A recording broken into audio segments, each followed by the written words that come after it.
name's David Gibson. I was born in the early 60s to a Scottish father and an English mother, both of which had chosen to follow various philosophies and be part of the hippie era. For them, there was a question mark as to the practice of worship between them and God. They deeply questioned their parents' way and also the society's way of worshipping the creator and center of the universe. I believe that they both always had the basis of Christianity as their base belief. I think they were willing to look at the concepts of Eastern philosophy. Within that context, I was baptized a Protestant Church of England.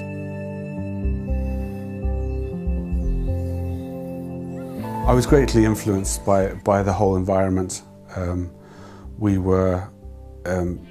They followed a philosopher called J.G. Bennett, who had his own quest of questioning the true spirituality of mankind as it was in the 50s and 60s.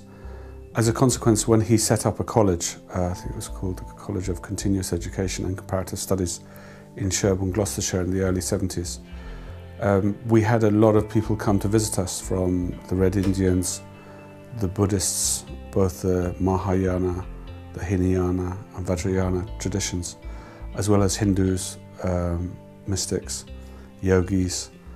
We had people from the church. We had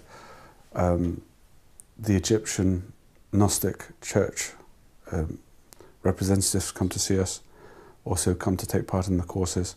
So all of this influence led me to question, where is my stance, where is my journey in relationship to God Almighty or Allah subhanahu wa ta'ala. Then when the college was dissolved, we then went to live in Scotland, and I was really confronted with it. I was then in my very early teens, and I was reading a lot of the Sufi traditions, a lot of the Christian and Judaic traditions. And my relatives were very kind in giving their particular Bible, their particular version. Thankfully, I also had a St. James's version, and I read very avidly. I was a very avid reader of the Bible, both of the Old Testament and the New Testament. And it really came to me that when I saw how the authorities of the particular other versions of the Bible saw fit to retract verses completely or reinterpret the verses to older Bibles, it became apparent to me that and with all the history of the Crusades and all the history of the power of the churches throughout in the UK and in Europe, that Christianity really had been spent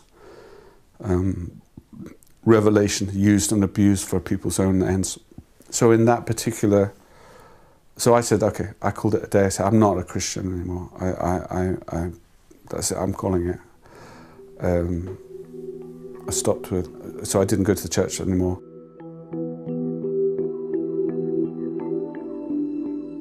I then went on a journey for the next 16 years, 17 years, looking and practicing other disciplines, other religions, seeing where it tied within myself. I always believe that the body is honest, and almost all religions will confirm this unless it's trained to be deceptive. So I always reflected, and at the end of each phase, there was Islam. Allah showed me Islam from different cultures, different reverts, from people of African, Asian. So, and the practicing brothers were always very calm, very polite, very well versed in their scriptures. And the influence of Islam was in the family since I can remember, really, because we had sheikhs come and visit the college, visit our home.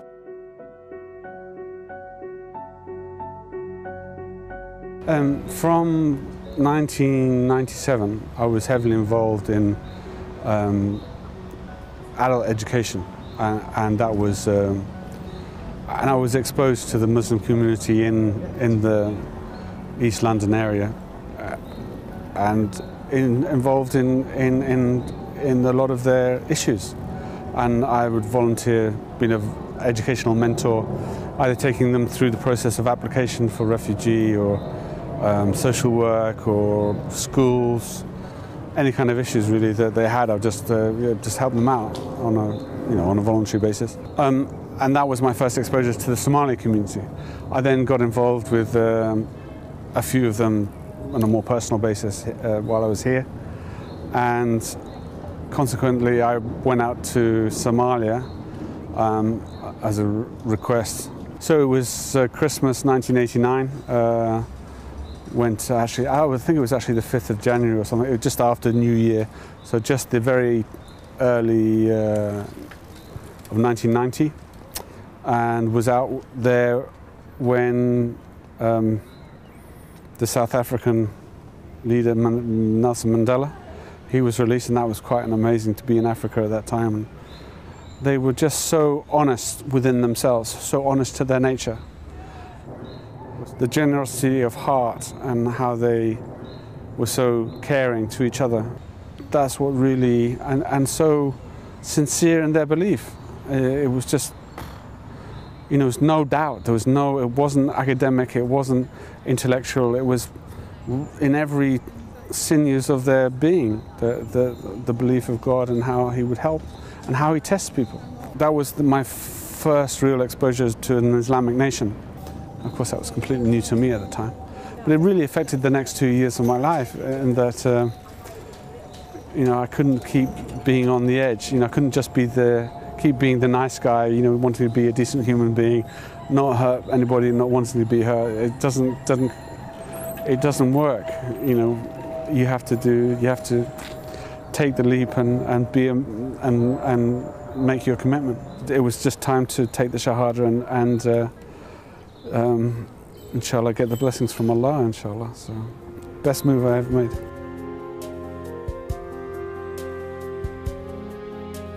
So at the age of 29, I then decided to become a Muslim. There was no other choice, because I had decided that if I wanted to lead a spiritual life, then Islam was the way, and the only step to do was to actually take the step and move forward. So I contacted a brother that I'd known for a long time before taking the Shahada in Leytonstone. He asked a few questions and said, "Are you sure you're ready? And this is, you've really thought about it? As when you become Muslim, it's not looked upon in a good way by Allah if you decide not to, to leave Islam." So I said, "Yeah, absolutely, I'm ready." She said, "Okay, let's go down to the local mosque." We went to the local mosque, and then I took the Shahada there.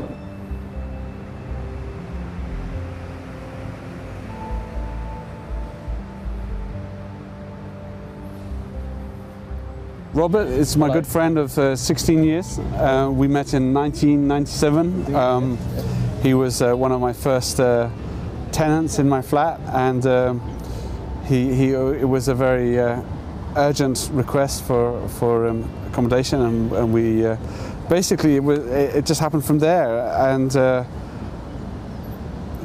we talked about anything and everything. He's a very worldly experience with many years in. But, well, I would beg to differ, but Robert is a very modest chap. He spent a lot of time in China and Hong Kong, and he speaks several languages. And we also had a passion for meeting up in different restaurants, didn't we? That's true. Just to catch up, because you decided to go to law and then be a barrister.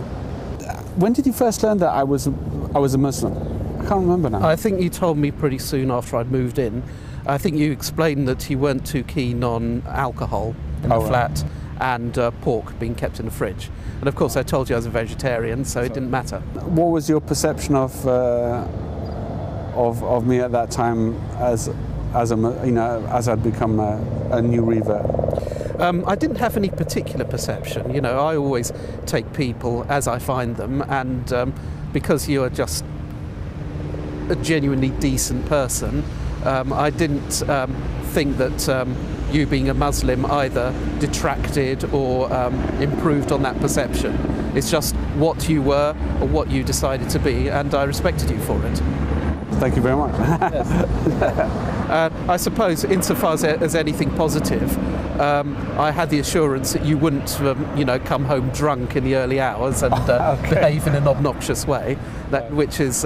Which is one positive aspect of Muslims that people very rarely give credit for. Right. Good. Yes. David, he's been a friend of mine, more or less since I moved in to his flat, and David, being a friend, has made a big difference to my life. Whether him being a Muslim forms a component of that is something which I probably wouldn't be able to answer, but it's David the individual that I like, and David the individual that I respect, and he's the person that's had the impact on me. So we're looking to meet up a week on Monday at the seminar, Temple Church, on Islam and the English law. Yeah, that sounds absolutely fun. And of course we're going to get some food after that. Good idea. Or before. Very good idea, yes. Very good. Well, thank you very much for your time. Good to see you again. It's really good, and we better let you go and carry on with your deeds. Yeah, certainly. So thank you for making time. Best of luck. Good. All right, take care. Thanks, bye. Take care.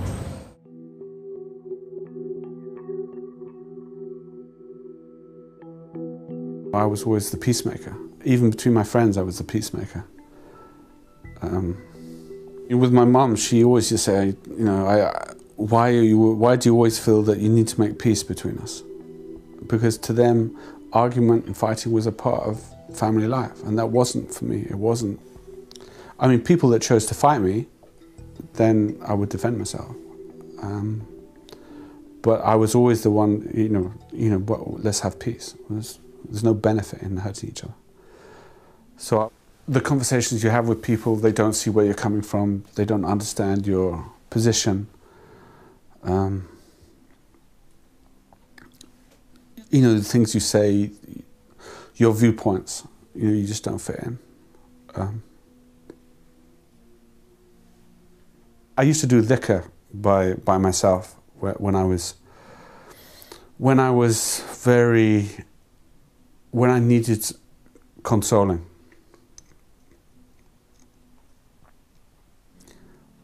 When I needed to just ground myself, and my way of being close to God. And when you're in Jahiliyyah, when you're in the realm of ignorance,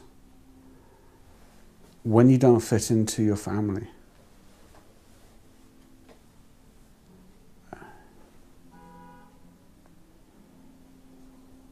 you can feel very alone.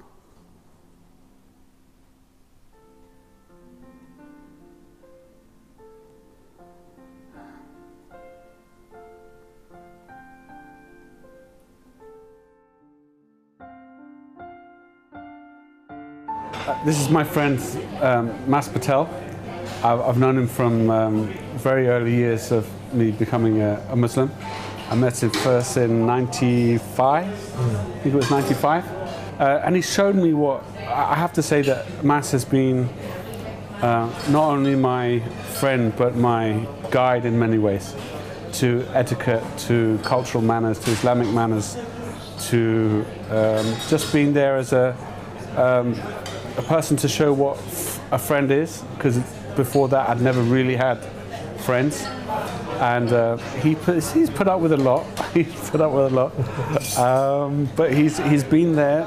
I have to say, he's been there for me through thick and thin, and we've had some mega arguments, but we've learned to, if it was to disagree, we agreed to disagree, and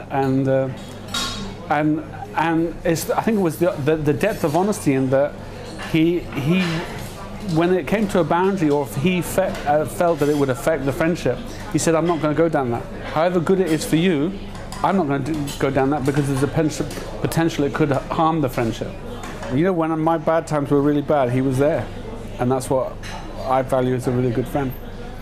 Knowing David as a revert, I think it's been an honour, in the sense that it's always good where you can help people.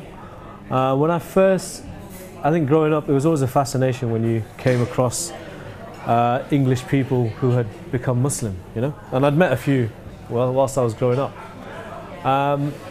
And the most fascinating thing is, why would they choose Islam when they've got Christianity or atheism or whatever else? So when I bumped into Dawood, by that time I'd known other reverts, and when I bumped into him at university, I didn't actually get to know him as a revert, to be honest with you. I just got to know him as a person, as David, another friend at university, and then to find that he's a revert who's practicing, which he does to this day, and probably more so than I have ever done, was also very educative. In fact, there's certain times when the dawah was the other way, as opposed to and there was no dawah that I did. I don't think I did. The only thing I've probably helped him is cultural, sort of getting to know the Indian subcontinent sort of way of life, and how that isn't Islamic, but it's an Islamic culture, so to speak.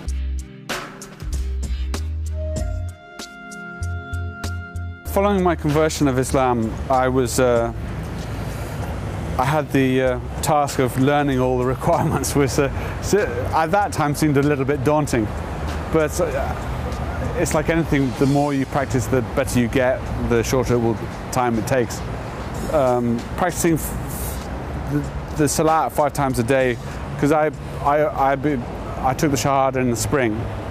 It then meant that the prayer times got longer and longer, which was, or should we say, spread out through the day, which was, it was quite a challenge. And also at that time, the fasting was in April, so I must have been a Muslim about a month before Ramadan kicked in, which was very interesting. And I still remember the sheer thirst gripping my throat, and my stomach complaining bitterly with the requirement of saying it wanted food. My body wanted food, but it was also very interesting, and that in not giving in to those pangs of hunger or thirst, it actually helped you. It actually helped me develop a strength that showed that you don't need to fulfill, whenever you get hungry, you don't need to actually eat. So I actually learned to really quite enjoy it, because you really learned to look forward to the iftar, to the break. And in those early days, we celebrated with great gusto, and we had lots of different drinks and lots of bits and pieces to break fast with, and then we prayed, and then we had the main supper, and then we'd go to the mosque afterwards. And that was it's always the loveliest time of the year. You're always coming a month or 2 months towards it. You're really looking forward to it, and by the end of it, you're ready to get back into the daily swing of things.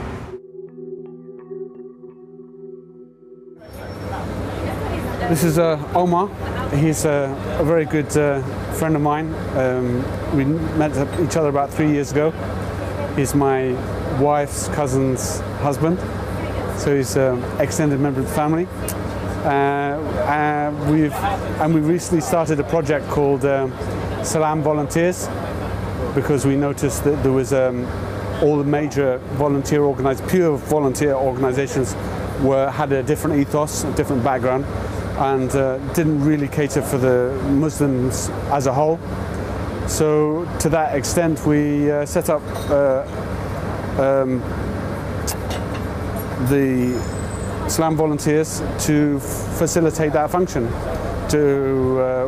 because there are loads of organisations that have needs, and there are loads of people that really want to help, but there's not that bridging facility.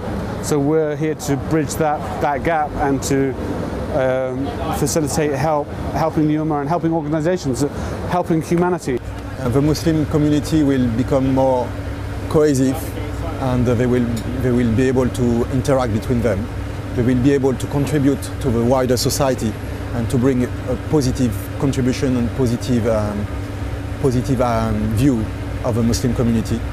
They will be able to share their skill, to give their time, which is much precious than money, than anything else, their time and their skills, to be able to alleviate poverty and exclusion in UK and abroad.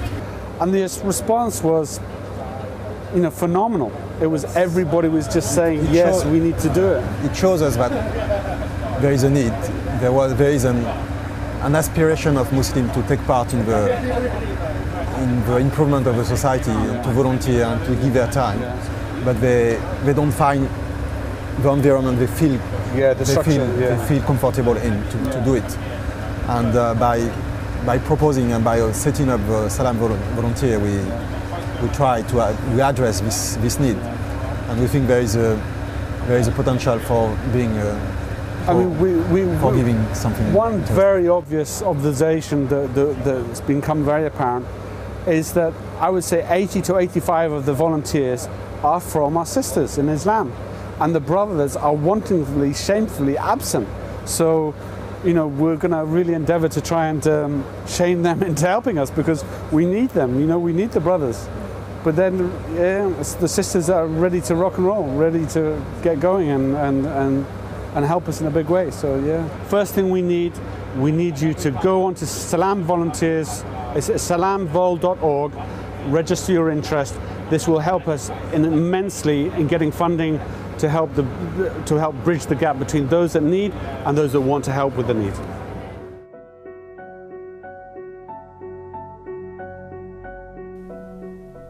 What Islam means to me is the relationship between me and Allah subhanahu wa ta'ala and the community as a whole.